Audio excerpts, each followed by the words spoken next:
Halo, selamat datang kembali. Pernah kepikiran nggak sih apa sebetulnya yang bikin pasar saham itu naik atau turun setiap hari? Nah, hari ini kita bakal coba jadi detektif pasar.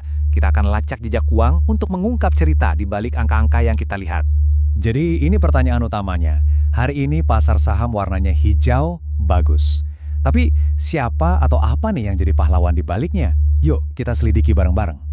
Dan ini dia hasilnya. Pasar kita ditutup dengan kenaikan 0,89%. Ini angka dari Indeks Harga Saham Gabungan atau IHSG yang jadi barometer utama kesehatan pasar saham kita. Awal yang bagus kan?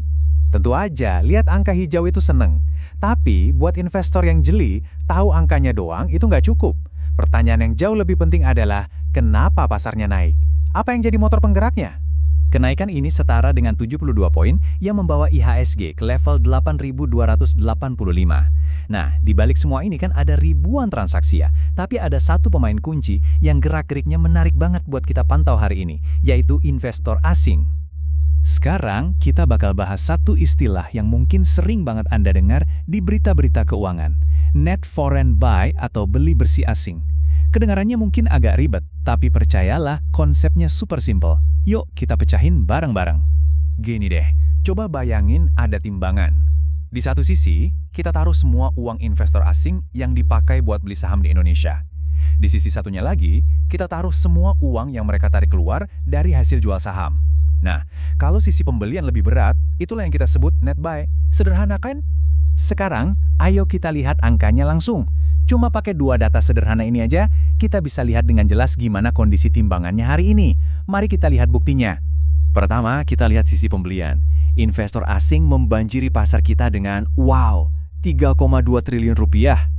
Untuk kasih gambaran, itu jumlah yang luar biasa besar yang masuk cuma dalam beberapa jam perdagangan. Tapi ya tentu, mereka nggak cuma beli, mereka juga ada yang jual saham. Totalnya 3,1 triliun rupiah. Angkanya tipis banget ya, jadi bikin deg-degan. Kira-kira sisi mana yang lebih berat? Dan ini dia hasilnya. Setelah kita hitung selisihnya, ternyata ada kelebihan pembelian sebesar 102,7 miliar rupiah. Inilah angka net foreign buy kita yang jadi bukti kalau hari ini lebih banyak uang asing yang masuk daripada yang keluar. Oke, jadi kita udah tahu nih, ada uang asing yang masuk. Tapi sama kayak kita lagi belanja, pertanyaannya kan, mereka beli apa aja? Nah, mari kita intip keranjang belanja para investor asing ini. Coba lihat ini, ada satu saham yang benar-benar dominan banget.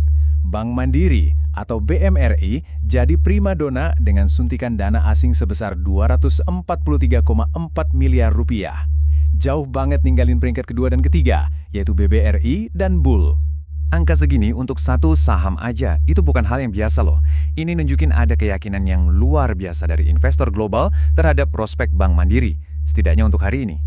Nah, ini dia daftar lengkap 10 besar saham yang jadi incaran investor asing. Kita nggak cuma lihat dominasi perbankan ya, tapi ada juga nama-nama dari sektor lain yang berhasil menarik perhatian mereka. Ini bisa kasih kita semacam peta tentang sektor mana aja yang lagi panas di mata investor global. Oke, sekarang pertanyaan paling penting. Terus apa dampaknya? Emangnya gelombang uang asing ini beneran bisa bikin harga saham bergerak? Mari kita lihat buktinya. Sumber berita kami mengonfirmasi apa yang kita duga. Ada hubungan yang jelas banget di sini. Ketika investor asing ramai-ramai membeli, harga sahamnya ikut naik. Ini salah satu hukum dasar di pasar modal. Yuk kita fokus lagi ke 3 target utama tadi, BMRI, BBRI, dan Bull.